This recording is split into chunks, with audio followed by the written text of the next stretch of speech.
قبل اس کے کہ میں ایک دوسرے ٹیبلوں کے لیے چند بچوں کو بلواؤں، مولانا ضیاء الحق صاحب سے گزارش کی جاتی ہے کہ وہ اسٹیج پر تشریف لے آئیں۔ یہ نظم آپ سن رہے تھے، ہم اقرا اسکول میں پڑھتے ہیں، ہم دنیا کی تعلیم کی افادیت کا انکار نہیں کرتے، لیکن اتنی بات ضرور عرض کریں گے کہ اگر اس تعلیم کے اندر قرآن اور سنت کی اتباع نہ ہو اور جو تعلیم ہمیں قرآنی تعلیمات سے منحرف کرنے پر مجبور کر دے، اور جس تعلیم کے اندر قرآن و سنت کی بالادستی نہ ہو، جس تعلیم کے اندر صحابہ کی زندگی کا رنگ نہ چھلکے، اور جس تعلیم کے اندر ہمیں جنت الفردوس میں داخلے کا سرٹیفکیٹ نہ ملے، اس تعلیم کے مضر ہونے کا ہم برملا اعلان کرتے ہیں۔ اس لیے کہ آپ کو یہ بات معلوم ہے،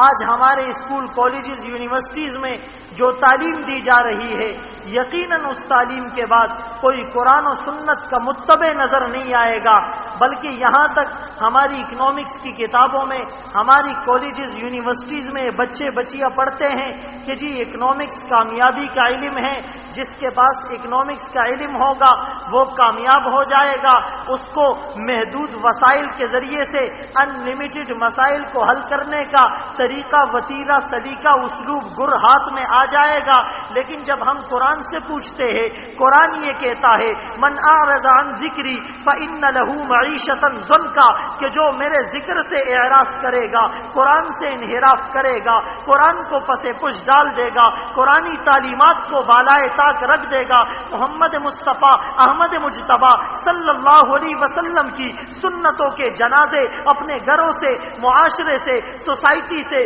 تعلیمی اداروں سے، عدالتوں سے نکال دے گا، فإن له معیشۃ ضنکا، اس کی معیشت تنگ کر دی جائے گی، ونحشرہ یوم القیامت اعمی، قیامت کے دن ہم اندھا کر کے اٹھائیں گے، وہ کہے گا ربی لما حشرتنی اعمی وقد کنت بصیرا، اور ربا مجھے اندھا کیوں پیدا کیا، دنیا میں تو میں دیکھتا تھا۔ اللہ فرمائیں گے اتتک آیاتنا فنسیتها وکذالک اليوم تنسی، دنیا میں تیرے پاس میری آیات آئی تھی، تو نے انہیں بلا دیا، آج تجھے بلا دیا جائے گا، تو بہت بڑا ڈاکٹر تو بن گیا، انجینئر تو بن گیا، آرکیٹیکٹ تو بن گیا، ماسٹر آف کمپیوٹر کا ڈپلوما تو حاصل کر لیا، عہدیدار تو بن گیا، پریزیڈنٹ بن گیا، منسٹر بن گیا، ایجوکیٹڈ اپ ٹو ڈیٹ بن گیا، لیکن تجھے قرآن پڑھنا نہیں آتا تھا، تو قرآنی تعلیمات سے بے بہرا تھا، تو نبی علیہ الصلوۃ والسلام کی سنتوں کا منکر تھا، آج تو ناکام ہو جائے گا۔